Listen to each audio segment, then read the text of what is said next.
Assalamualaikum warahmatullahi wabarakatuh. Materi hari ini mengenai respon insiden.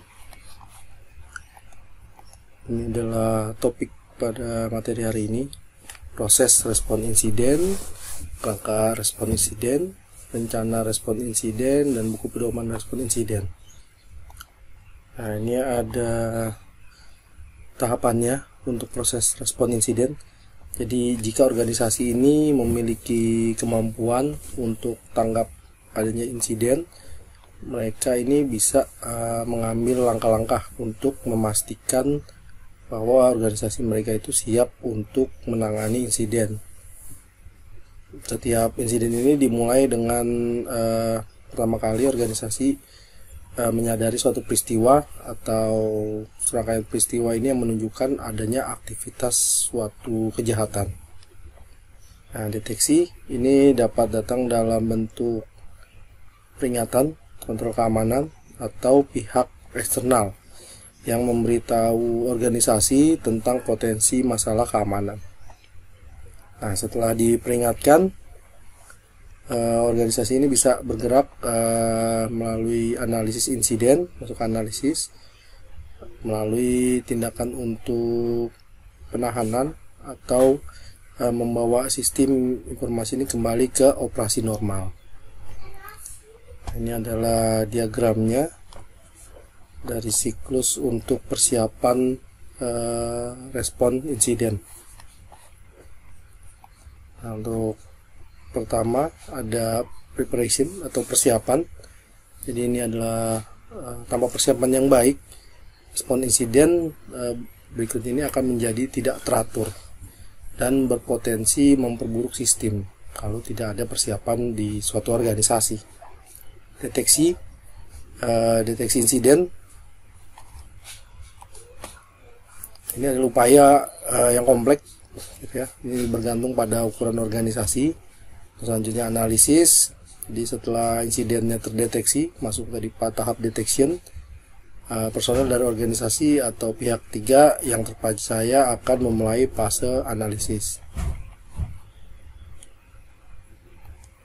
Containment, penahanan. Jadi setelah ada pemahaman yang kuat tentang apa insiden itu, gitu, dan sistem apa yang terlibat, kemudian organisasi ini dapat pindah ke fase penahanan. Selanjutnya ke eradication dan recovery. Jadi selama fase eradication dan recovery ini, organisasi ini menghapus aktor ancaman dari jaringan yang terkena dampak. Selanjutnya ada post incident activity. Ini kegiatan pasca insiden. Pada akhir proses insiden ini adalah ada tinjauan lengkap insiden dengan semua pemangku kepentingan utama. Rangka respon insiden. Di sini ada piagam respon insiden. Ini berupa dokumen tertulis, jadi yang membahas mengenai memperoleh dukungan pimpinan dari senior. Ada juga tentukan konstituen, pernyataan misi, penyampaian layanan.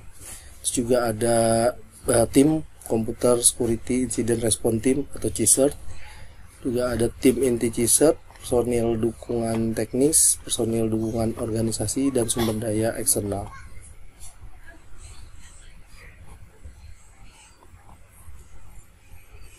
Nah, di sini misalnya bagaimana suatu organisasi bisa tahu, gitu ya, bisa tahu jika ada suatu serangan ransomware atau insiden keamanan lainnya. Nah, ini tidak boleh terjadi di organisasi tersebut. Nah, proses atau prosedur yang tidak ditentukan bisa akan membuat organisasi tidak dapat mengidentifikasi tingkat insiden dan dapat menghentikan insiden dalam waktu yang cukup untuk membatasi kerusakan.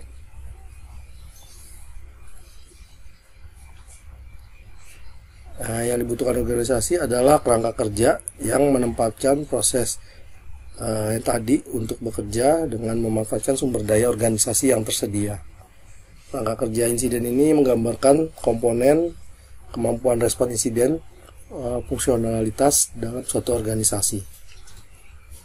Nah, kerangka ini terdiri dari personel, kebijakan, dan prosedur.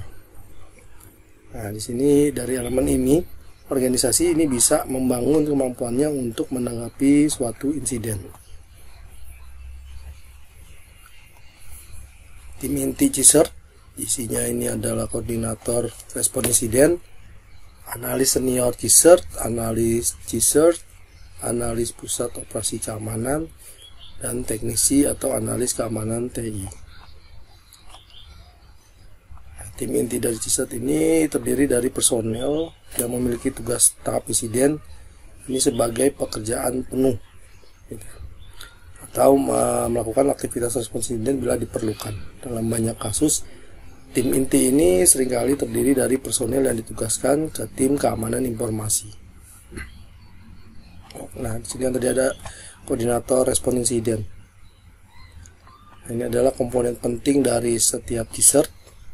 Jadi tanpa kepemimpinan yang jelas, respon terhadap insiden ini mungkin tidak teratur, atau dengan banyak ada individu yang tidak ada pemimpinnya gitu ya, bisa kacau, situasi bisa kacau dan dapat memperburuk insiden. Nah, dalam contoh banyak kasusnya gitu ya, ini untuk koordinator respon insiden ini seringkali adalah Chief Security Officer atau CSO, atau juga CISO, Chief Information Security Officer, atau Informasi Security Officer ISO. Jadi karena individu tersebut ini memiliki tanggung jawab ke seluruh untuk keamanan informasi organisasi. Terus ada analisis senior CSIRT. Nah, ini adalah personel dengan pelatihan dan pengalaman dalam respon insiden dan keterampilan terkait misalnya seperti forensik digital atau pemeriksaan data jaringan. Nah, mereka ini biasanya memiliki pengalaman beberapa tahun gitu ya dalam melakukan kegiatan tanggap insiden. Analisis CSIRT ini adalah personel dengan tanggung jawab CSIRT yang memiliki lebih sedikit pengalaman dalam aktivitas respon insiden. Seringkali analisis CSIRT ini hanya memiliki 1 atau 2 tahun pengalaman dalam menanggapi insiden. Terus analisis pusat operasi keamanan.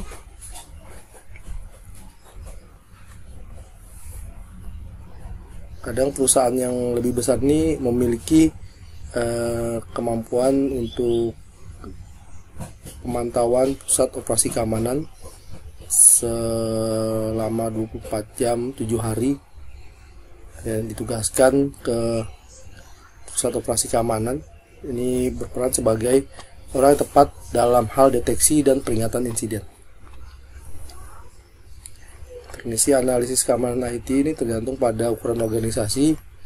Mungkin ada personil yang secara khusus ditugaskan untuk memelihara, memantau perangkat lunak yang terlibat dengan keamanan. Contohnya antivirus atau perangkat keras seperti firewall atau CM. Terus ada juga personel dukungan teknis. Personel dukungan teknis ini adalah individu-individu dalam organisasi. Ini tidak memiliki kegiatan CSIRT sebagai bagian dari operasi sehari-hari, melainkan mereka ini memiliki keahlian atau akses ke sistem dan proses yang mungkin terpengaruh oleh suatu insiden. Ini ada arsitek atau administrator jaringan. Ini seringkali insiden ini melibatkan infrastruktur jaringan. Ini termasuk serangan terhadap router, switch, ya, perangkat keras dan perangkat lunak jaringan lainnya. Nah, si arsitek administrator jaringan ini dia sangat penting gitu ya, untuk mengetahui apa yang normal dan yang abnormal untuk perangkat jaringannya.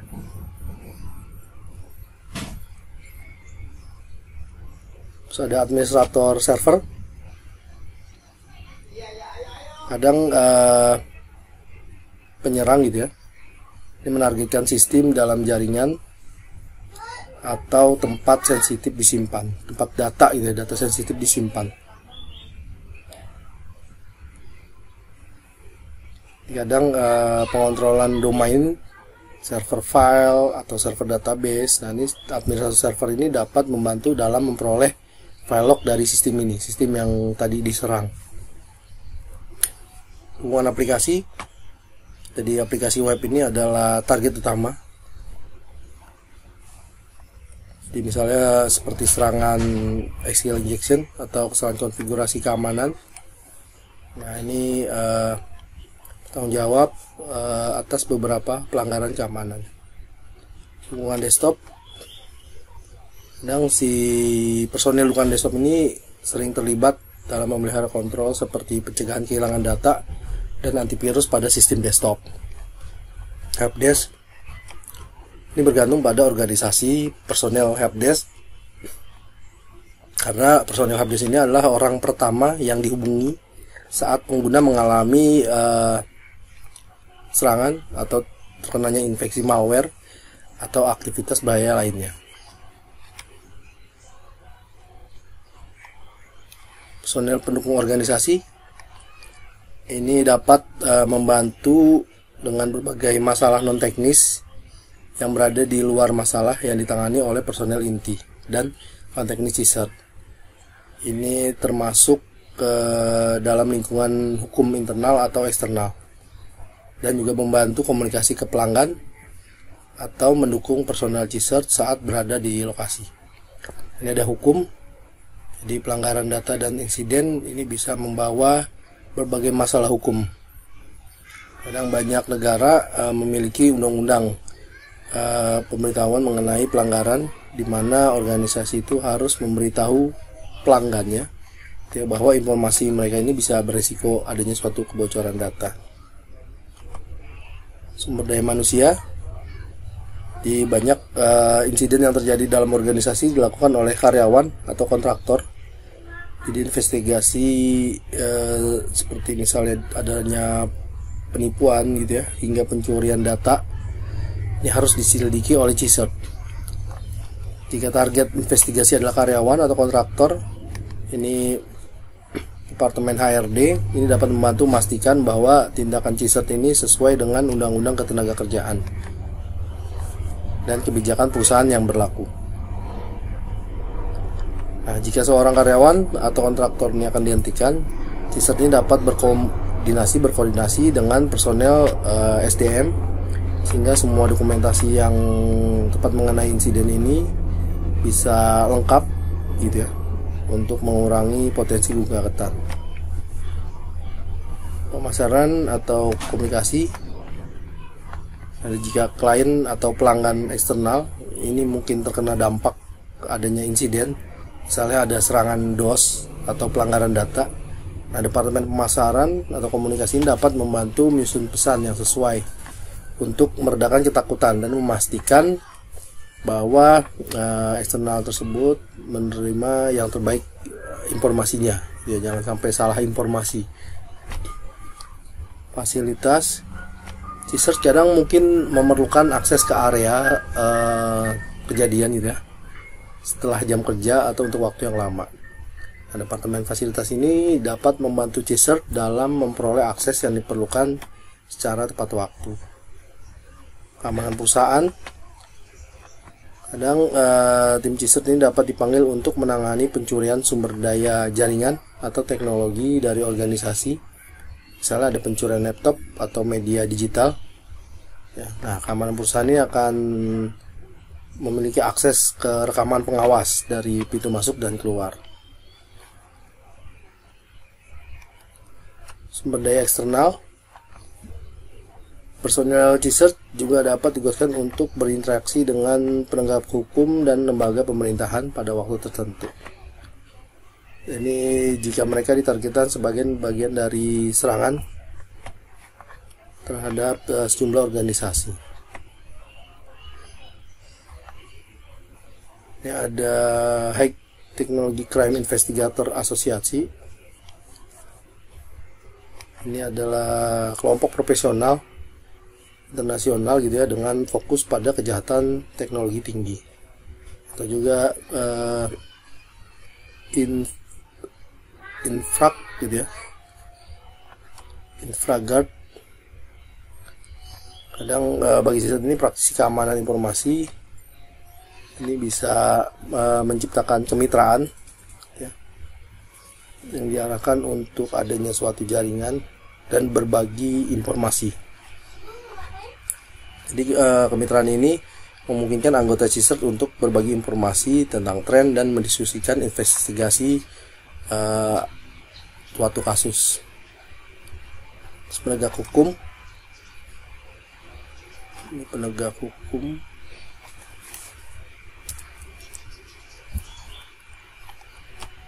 Nah, hukum ini kadang terlibat ketika adanya suatu serangan atau adanya suatu insiden. Vendor eksternal ini dapat dimanfaatkan jika terjadi insiden, gitu ya. Kadang organisasi juga perlu melibatkan vendor yang memiliki spesialisasi respon insiden. Misalnya ada malware dari suatu alat yang dia jual, seperti itu. Selanjutnya rencana respon insiden. Jadi ini pembuatan rencana respon insiden. Jadi tadi ada piagam respon insiden dan CISA terbentuk. Jadi langkah selanjutnya adalah menyusun rencana respon insiden. Rencana respon insiden ini adalah dokumen yang menguraikan struktur strategi dari kemampuan respon insiden organisasi. Ini adalah dokumen tingkat tinggi yang berfungsi sebagai dasar dari CISA. Nah, ini komponennya adalah piagam respon insiden. Ini ada rencana respon insiden yang harus mencakup pernyataan misi dan konstituen dari piagam respon insiden. Ini memberikan kesinambungan rencana antara dimulainya kemampuan respon insiden dan rencana respon insiden. Katalog layanan di piagam respon insiden ini awalnya memiliki kategori layanan umum. Rencana respon insiden ini harus mencakup prinsip spesifik tentang layanan apa saja yang akan ditawarkan dari CISA. Misalnya layanan forensik. Ini terdaftar sebagai bagian dari penawaran layanan. Daftar kontrak.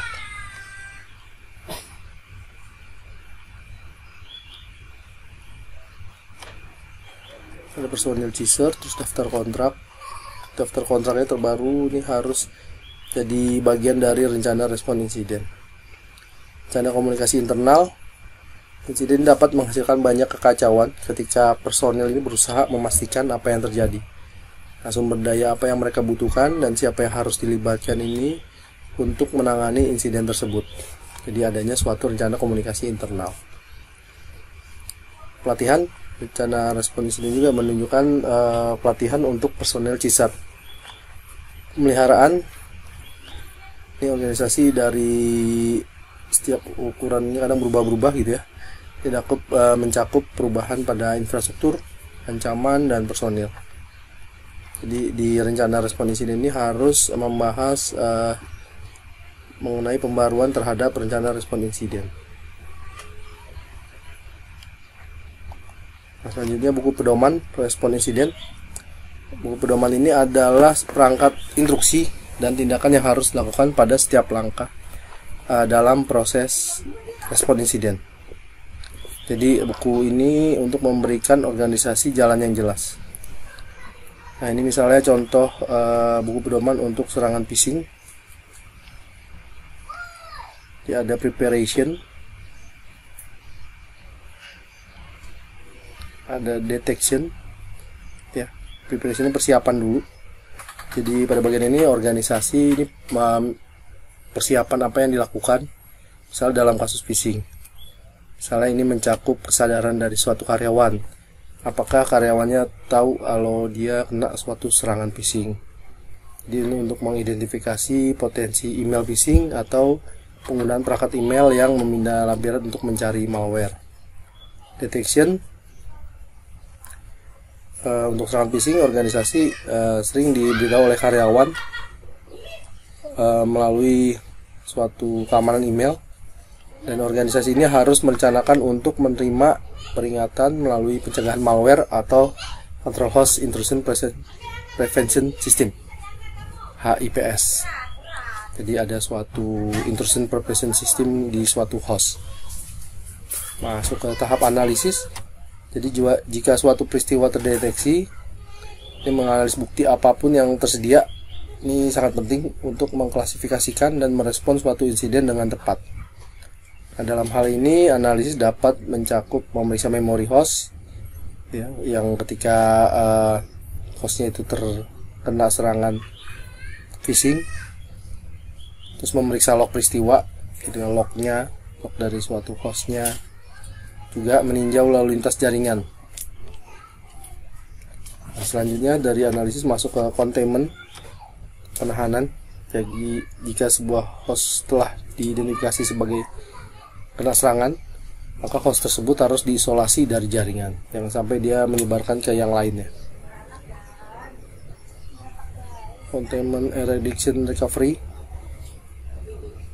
Jadi jika malware ini atau phishing telah diidentifikasi, itu harus dihapus. Jika tidak, dia bisa aja bakal menyebar gitu ya, menyebar ke host yang lain. Nah, tahap pemulihan ini bisa kita scan dulu host yang terkena serangan, terus untuk mengetahui potensi kerentanan dan pemantauan sistem. Post incident activity, ya, aktivitas pasca insiden. Jadi buku pedoman ini harus memberi panduan tentang tindakan apa yang harus dilakukan setelah insiden. Terima kasih.